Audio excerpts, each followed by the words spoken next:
से आप देख रहे हैं देश 78वें आजादी दिवस की तैयारी कर रहा है, आज जश्न मना रहा है और उसी के लिए जो ध्वजारोहण होना है उसकी तैयारी कर रहा है। ट्राई सर्विसेज बैंड जो कि सलामी देगा प्रधानमंत्री नरेंद्र मोदी को थोड़ी देर बाद, उसकी भी आप एक तैयारी देख रहे हैं। और हर साल जब लाल किले के प्राचीर से प्रधानमंत्री का संबोधन होता है तो उसमें कई बड़ी घोषणाएं पिछले कई सालों में इस देश ने देखी हैं। और आज जब प्रधानमंत्री देश को 2047 तक विकसित भारत बनाने के एक संकल्प और इस थीम के साथ संबोधन देंगे तो देश के लिए आगे की दिशा और दशा तय करने वाला ये संबोधन, ये उनका भाषण होने वाला है। तो लाल किले की प्राचीर से तिरंगा ध्वजारोहण थोड़ी देर बाद, लेकिन पूरा देश टकटकी लगाए इंतजार कर रहा है कि आज देश का प्रधान सेवक उनके लिए क्या बड़ा संदेश लेकर आ रहा है। ये तस्वीरें आप लाल किले से देख रहे हैं और जैसा मैंने कहा कि इस बार हिमानी हम अपने दर्शकों को बता भी रहे हैं कि कई इनवाइटेड गेस्ट हैं, कई ऐसे अतिथि हैं जिनको खास तौर से इसके लिए बुलाया गया है।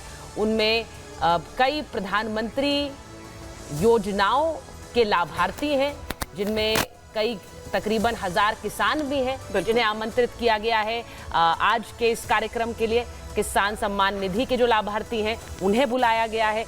और यहाँ पर जब मंच पर प्रधानमंत्री आज संबोधन देंगे तो उनका ध्यान इस बात पर रहेगा कि वो अपने देश के हर कोने और हर हिस्से के व्यक्ति को संबोधित कर रहे हैं। बिल्कुल आपने ठीक कहा सुचरिता, और लगातार वो बात भी करते हैं उन युवाओं की, उन महिलाओं की, जिस तरह से किसान, आपने कहा आदिवासी समुदाय भी, ये वो विशेष मेहमान जिनकी मौजूदगी इस वक्त वहां पर लाल किले पर है और इंतजार यहां पर हो रहा है प्रधानमंत्री नरेंद्र मोदी का। थोड़ी देर पहले हमने आपको वो कार्यक्रम बताया कि किस तरीके से क्या कुछ कार्यक्रम रहने वाला है प्रधानमंत्री नरेंद्र मोदी का। वो वहां पर पहुंचेंगे, गार्ड ऑफ ऑनर दिया जाएगा, फिर उसके बाद संबोधित वो करेंगे। क्या बड़े ऐलान करते हैं, इस पर सभी की निगाह लगी हुई है। पिछली बार सुचरिता आपको याद होगा उन्होंने कहा था कि मैं अगली बार फिर आऊंगा, और अगली बार अब वो फिर आ रहे हैं। और जाहिर तौर पर पिछले 10 बार में हमने वो बड़े ऐलान देखे हैं, वो बड़ी बातें देखी हैं। अब आज देखना होगा कि क्या कुछ वो बड़े ऐलान यहाँ पर किए जाते हैं। लेकिन जिस तरह से हम लगातार यहाँ पर बात कर रहे हैं कि अटल इनोवेशन मिशन, जिस तरह से मेरी सहयोगी सुचरिता भी आपको यहाँ पर बता रही थी,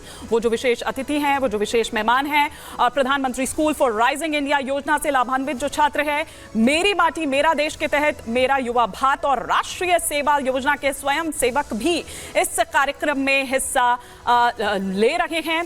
तस्वीरें इस वक्त सीधी लाल किले से हम आपको यहां पर दिखा रहे हैं। बल्कि अगर पेरिस ओलंपिक का जो हिस्सा बने हैं सुचरिता, वो एथलीट्स भी बिल्कुल, और उनके साथ भी उसके बाद आज तो बल्कि लंच का कार्यक्रम भी है।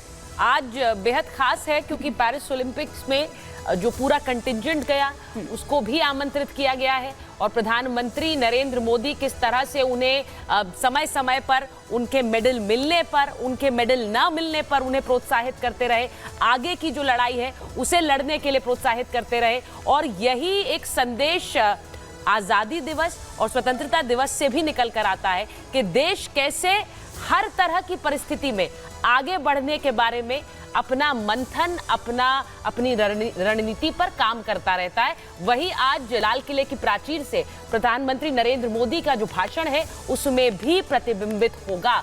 तो तस्वीरें आपको दिखा रहे हैं जो गणमान्य अतिथि वहां पहुंच चुके हैं इस कार्यक्रम के लिए। उसमें आप वित्त मंत्री निर्मला सीतारमण को देख रहे हैं, गृह मंत्री अमित शाह वहां पहुंच चुके हैं, राजनाथ सिंह रक्षा मंत्री और रक्षा राज्य मंत्री, रक्षा सचिव के साथ प्रधानमंत्री नरेंद्र मोदी का वहां स्वागत करेंगे। ये प्रोटोकॉल का हिस्सा है, आप हर साल इसे देखते हैं।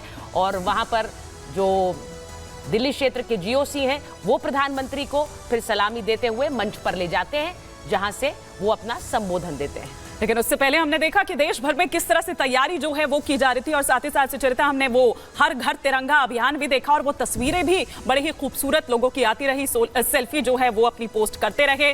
9 तारीख से ये अभियान शुरू हुआ और आज 15 अगस्त यानी कि आज भर तक के लिए वो था। 6 दिनों का ये पूरा कार्यक्रम चला है, लेकिन बढ़ चढ़कर हिस्सा लिया। वो जज्बा, वो जोश जो है वो आम लोगों में भी उसी तरह से नजर आ रहा था। लेकिन इस वक्त खास मेहमान हमारे साथ जुड़ चुके हैं स्टूडियो में। Major general S P Sinha इस वक्त हमारे साथ जुड़ चुके हैं। मेजर जनरल संजय सोई हमारे साथ जुड़े हुए हैं, कर्नल शैलेंद्र हमारे साथ यहाँ पर जुड़े हुए हैं और ग्रुप कैप्टन यूके देवनाथ जी इस वक्त हमारे साथ जुड़े हुए हैं। सुचरिता, लेकिन पीएम मोदी पहुंच गए और प्रधानमंत्री नरेंद्र मोदी की ये लाइव तस्वीरें आप देख रहे हैं। वो राजघाट पहुंचे हैं और राजघाट पर बापू को नमन करते हुए प्रधानमंत्री नरेंद्र मोदी राजघाट पर बापू का आशीर्वाद लेते हुए प्रधानमंत्री नरेंद्र मोदी, और यहीं से वो सीधे अब लाल किले का रुख करेंगे।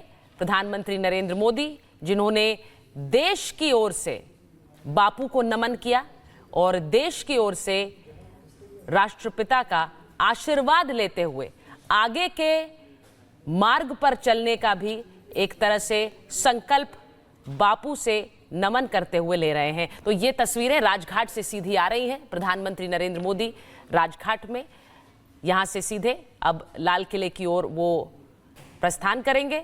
और प्रधानमंत्री नरेंद्र मोदी आज जो संदेश देंगे 2047 विकसित भारत, ये जो एक शुरुआत भारत की 15 अगस्त को आज़ादी के बाद से हुई, जो कि देश के महापुरुषों के बलिदान के चलते जो आज़ादी, जो स्वतंत्रता इस देश को मिली, वहीं से आशीर्वाद लेते हुए आज अगले कई सालों का जो एक सफर है उसे तय करने के लिए, जो लक्ष्य हैं जिन्हें पूरा करने के लिए प्रधानमंत्री नरेंद्र मोदी आगे बढ़ रहे हैं। आज लाल किले की प्राचीर से मानी वही संबोधन हम आज प्रधानमंत्री का सुनेंगे। बिल्कुल आपने ठीक कहा, क्योंकि इससे पहले भी देखिए हमने उन संबोधनों में देखा है, शिक्षा हो, स्वास्थ्य हो, युवा हो, महिला हो, सेना हो, इस तरह के ऐलान, इनसे जुड़े जो ऐलान हैं वो हमने यहाँ पर देखे हैं। और ये देखिए शिवराज सिंह चौहान भी इस वक्त पहुंच चुके हैं अपनी धर्मपत्नी के साथ। वहां पर तस्वीरें लगातार आ रही हैं और वो तस्वीरें हम यहाँ पर आपको दिखा रखे हैं। थोड़ी देर पहले आपने राजघाट से वो तस्वीरें देखी जहां पर पहुंचे थे प्रधानमंत्री नरेंद्र मोदी। बापू को नमन कर अब वो प्रस्थान कर चुके हैं लाल किले की ओर, जहां पर बेसब्री से इंतजार उनका हो रहा है। और ये इस वक्त आप देख रहे हैं राजनाथ सिंह वहां पर पहुंचे हुए हैं और साथ ही साथ तीनों सेना वहां पर एकदम अपनी पोजीशन एकदम संभाले हुए, एकदम रेडी। वहां पर वो बैंड्स भी उनके, क्योंकि जैसे यहां पर प्रधानमंत्री नरेंद्र मोदी पहुंचेंगे वो मुलाकात होगी और फिर उसके बाद उनको गार्ड ऑफ ऑनर दिया जाएगा। बिल्कुल, तो जिस क्रम में हम बात कर रहे थे वहां पर अतिथियों का पहुंचना जारी है।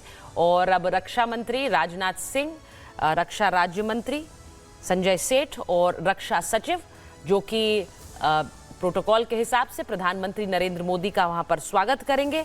और जो दिल्ली क्षेत्र के जो जीओसी हैं, लेफ्टिनेंट जनरल भवनीश कुमार, वो प्रधानमंत्री से उनका परिचय कराया जाएगा और फिर वो प्रधानमंत्री को मंच पर लेकर जाएंगे।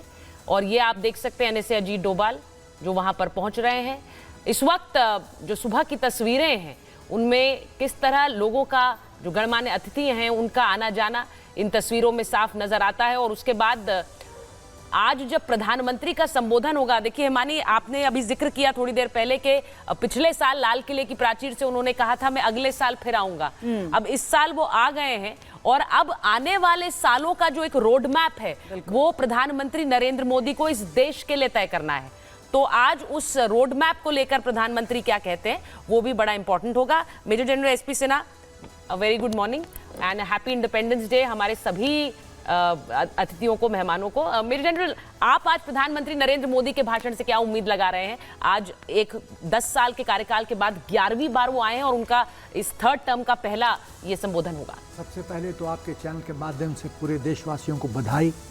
बहुत पसीना बहाया गया है, बहुत कुर्बानी दी गई है, बहुत बलिदान दिया गया है सेना के द्वारा और सभी देशवासियों के द्वारा। उस बलिदान को नमन करते हुए मैं प्रणाम करता हूँ और मैं भगवान से प्रार्थना करता हूँ कि हमारा भविष्य मंगलमय हो, हम इसी तरह से प्रगति करते रहें और विश्व में अपनी ढोल और एकदम धांस जमा के रखें। पहली बात, झंडा भी ऐसे ही लहराता रहे, ऐसे ही गाड़ के रखा है। एकदम। दूसरी बात जो मैं कहना चाहता हूँ, आपने अभी पूछा मुझसे प्रश्न, उस प्रश्न का मैं उत्तर दे रहा हूँ कि रोड मैप क्या होगा। देखिए, हम लोग को मैनेजमेंट जब फौज में सिखाया जाता है तो कहा जाता है कि हमारा विजन क्या है, व्हाट इज द एम, हम कहाँ हैं, हमको कहाँ पहुँचना है, ये सफ़र हमको कैसे तय करना है, इसमें क्या क्या कठिनाइयाँ आ सकती है, उस कठिनाई को कैसे दूर करना है। स्वॉट एनालिसिस करते हैं, स्ट्रेंथ, वीकनेसेस, अपॉर्चुनिटी, थ्रेट्स। क्या होता है, हमारी शक्ति क्या है, हमारी कमजोरी क्या है, मौका क्या क्या मिल सकता है, थ्रेट कहाँ से है, थ्रेट परसेप्शन। और उसी थ्रेट परसेप्शन के आधार पे हम अपना ऑपरेशनल प्लान बनाते हैं, कंटीजेंसी प्लान बनाते हैं, ऑप्शन 1, ऑप्शन 2, ऑप्शन 3, ऑप्शन 4। तो मेरा ख्याल है मोदी प्रधानमंत्री, माननीय प्रधानमंत्री जी मार्गदर्शन करेंगे, एक प्रतिबिंब दिखाएंगे, एक रास्ता दिखाएंगे कि मेरे देशवासियों, इस रास्ते पे तुमने दौड़ना है, पूरे भक्ति के साथ, पूरी प्रयत्न के साथ, पूरे जोश के साथ, और देश का झंडा पूरे विश्व में फहराना है। मेजर जनरल संजय सोई, आपका भी एक क्विक कमेंट मैं यहाँ पर चाहूंगी कि आप जिस विजन की यहाँ पर बात कर रहे हैं, और जाहिर तौर पर देखिए पिछली बार जिस तरह से उन्होंने कहा था कि मैं अगली बार फिर आऊंगा, लेकिन वो अगली बार फिर आऊंगा में बहुत सारी चीजें हैं, वो रोड मैप जैसा कि सुचरिता भी अभी कह रही थी कि वो पूरा खाका है कि यहाँ पर रखेंगे, ऐसा माना जा रहा है, क्योंकि उनके पिछले अगर 10 संबोधनों को हम देखें तो उसमें यही झलक नजर आई है हमको। नहीं, बिल्कुल ये बात बिल्कुल सही है। और देखिए जिस प्रकार से सबसे पहले मैं आपके चैनल के थ्रू वाकई देशवासियों को आज़ादी के महापर्व की बधाई देता हूँ, और हमारे जितने भी स्वतंत्रता सेनानी थे उनको नमन मेरा।